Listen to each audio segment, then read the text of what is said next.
Pernah tidak kamu membayangkan perasaan saat pertama kali keluar dari rumah sakit sambil menggendong bayi?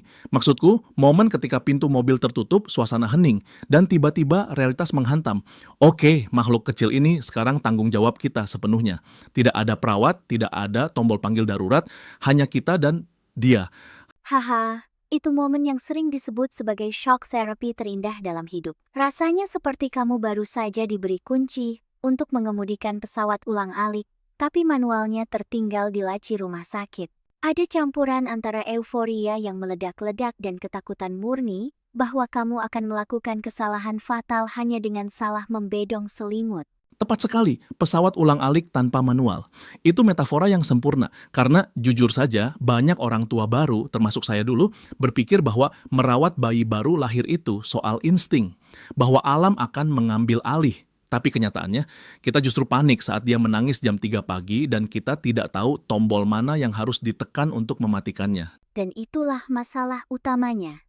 Kita sering menganggap bayi sebagai orang dewasa mini, padahal mereka lebih mirip alien yang baru mendarat di planet asing. Coba bayangkan dari sudut pandang bayi, selama 9 bulan mereka berada di tempat yang hangat, gelap, suaranya redam, dan makanan datang otomatis lewat tali pusar.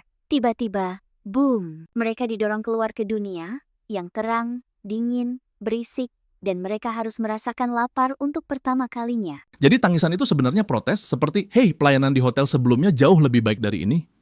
Kurang lebih begitu. Dalam dunia medis dan psikologi perkembangan, kita menyebut ini sebagai trimester keempat. Ini konsep yang krusial. 3 bulan pertama kehidupan bayi sebenarnya adalah perpanjangan dari masa janin. Mereka belum siap menjadi manusia mandiri. Makanya, tugas utama kita di fase ini bukan mendidik atau melatih mereka, tapi meniru suasana rahim. Menarik, trimester keempat. Itu menjelaskan kenapa mereka suka sekali dibedong rapat-rapat atau digendong sambil diayun ya. Betul, bedong itu seperti pelukan rahim yang sempit. Suara, shh, yang keras itu meniru suara aliran darah ibu yang mereka dengar 24 jam non-stop. Banyak orang tua takut, nanti bayinya bau tangan kalau digendong terus. Padahal, di fase ini, memanjakan itu tidak ada dalam kamus. Kamu tidak bisa memanjakan bayi baru lahir. Mereka butuh rasa aman untuk membangun fondasi otak mereka. Nah, ngomong-ngomong soal shh dan menenangkan bayi, mari kita masuk ke topik yang paling horor bagi semua orang tua baru, tidur. Atau lebih tepatnya, ketiadaan tidur. Kenapa sih siklus tidur mereka seberantakan itu? Apakah mereka memang diprogram untuk menyiksa orang tuanya? Haha, rasanya memang seperti penyiksaan sistematis, ya? Tapi sebenarnya, ini masalah jet lag biologis. Bayi baru lahir belum punya ritme sirkadian. Mereka tidak tahu bedanya siang dan malam karena di dalam perut gelap gulita sepanjang waktu. Selain itu, lambung mereka cuma sebesar kelereng di hari-hari awal. Sebesar kelereng? Serius? Iya, sangat kecil. Itu sebabnya mereka harus bangun setiap 2,3 jam untuk makan. Bukan karena mereka rewel, tapi karena tangki bahan bakar mereka sangat kecil. Kalau mereka tidur terlalu lama, justru kita yang harus khawatir. Jadi, fase zombie mode bagi orang tua itu sebenarnya tanda bahwa bayi kamu berfungsi normal. Melelahkan, tapi normal. Oke, jadi kalau saya bangun dengan mata panda dan kopi di tangan, itu lencana kehormatan ya. Tapi ada satu hal lagi yang sering bikin panik. Memandikan bayi. Memegang makhluk yang lehernya belum tegak, licin karena sabun, dan menangis. Itu rasanya seperti menjinakkan bom waktu di dalam bak mandi. Itu ketakutan yang sangat valid. Bayi basah itu benda paling licin di dunia. Tapi kuncinya di sini adalah persiapan. Banyak orang tua baru yang gagal di logistik, mereka mulai memandikan, lalu sadar handuknya tertinggal di kamar, atau sabunnya belum dibuka tutupnya. Persiapan adalah setengah dari pertempuran. Dan satu lagi, kita tidak perlu memandikan mereka setiap hari dengan sabun penuh busa di awal-awal. Kulit mereka masih sangat sensitif, lapisan pelindung alaminya masih bekerja. Oh, jadi tidak perlu sebersih itu? Saya pikir harus digosok sampai kinclong setiap sore. Tidak perlu. Cukup area-area lipatan, leher, dan area popok. Sisanya, air hangat saja sudah cukup. Justru terlalu banyak sabun bisa bikin kulit kering. Dan bicara soal area popok, ini topik favorit saya. Warna dan tekstur kotoran bayi. Waduh, kita benar-benar akan membahas ini. Tapi ya, saya ingat betapa obsesifnya orang tua mengecek popok. Warnanya kuning, hijau, hitam, rasanya seperti meramal nasib lewat kotoran. Haha, itu indikator kesehatan paling jujur dari bayi. Kotoran pertama yang hitam lengket itu mekonium, tanda ususnya bekerja, lalu berubah jadi kehijauan, lalu kuning berbiji seperti mustard. Sebagai orang tua, kamu akan sampai di titik di mana kamu membahas tekstur kotoran anakmu saat makan malam dengan pasangan. Dan itu terasa wajar-wajar saja. Itu tanda kamu sudah lulus inisiasi menjadi orang tua. Gila ya, betapa standar percakapan kita menurun drastis setelah punya anak. Tapi, mari kita bicara sedikit lebih dalam. Di luar teknis memandikan dan mengganti popok, ada tekanan mental yang besar. Terutama dengan media sosial.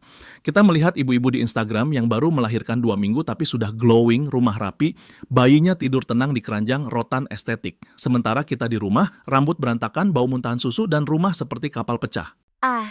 Jebakan. Instagram versus reality. Ini bahaya sekali. Kita harus ingat, apa yang kita lihat di layar itu adalah panggung sandiwara yang sudah dikurasi. Realitas merawat bayi baru lahir itu messy, kotor, dan emosional. Ada yang namanya baby blues, dan itu nyata. Perubahan hormon drastis, kelelahan ekstrem, dan hilangnya identitas diri. Hilangnya identitas diri. Itu poin yang dalam. Bisa jelaskan lebih lanjut? Bayangkan, kemarin kamu adalah seorang profesional, seorang teman yang asik diajak nongkrong, seseorang yang punya hobi. Hari ini, kamu hanya penyedia susu dan pengganti popok. Duniamu menyusut menjadi seukuran kamar tidur. Banyak orang tua merasa bersalah karena merindukan kehidupan lama mereka. Padahal, perasaan itu valid. Kamu sedang berduka atas hilangnya kebebasanmu, sambil belajar mencintai makhluk baru ini. Dua perasaan itu bisa hadir bersamaan. Kamu bisa sangat mencintai anakmu, tapi juga sangat benci situasi kurang tidurnya. Itu sangat melegakan untuk didengar, bahwa kita tidak harus menyukai setiap detiknya untuk menjadi orang tua yang baik. Kadang kita merasa bersalah kalau mengeluh, seolah-olah kita tidak bersyukur. Justru mengeluh itu katup pengaman. Dan satu hal lagi yang sering dilupakan, peran ayah. Seringkali fokus hanya pada ibu dan bayi. Ayah dianggap sebagai pembantu umum. Padahal, keterlibatan ayah di fase newborn seperti skin-to-skin contact, mengganti popok, atau sekadar menggendong saat ibu mandi itu membangun ikatan neurobiologis yang permanen. Bayi yang sering disentuh ayahnya di masa awal, terbukti punya regulasi emosi yang lebih baik saat besar. Wow, jadi bukan sekadar membantu istri ya, tapi investasi jangka panjang untuk otak anak ya. Tepat sekali. Ini bukan tugas ibu yang dibantu ayah. Ini adalah proyek bersama. Ingat, bayi tidak butuh orang tua yang sempurna. Mereka butuh orang tua yang cukup baik dan waras. Jika kamu harus meletakkan bayi yang menangis di boksnya selama 5 menit agar kamu bisa pergi ke balkon, tarik napas, dan minum air supaya tidak meledak emosinya, lakukanlah. Itu lebih aman daripada memaksakan diri, menenangkan bayi saat kamu sendiri sedang stres berat. Bayi bisa merasakan detak jantung dan ketegangan otot kita, loh. Mereka seperti radar emosi kecil ya. Kalau kita panik, mereka makin kencang menangisnya. Lingkaran setan. Betul.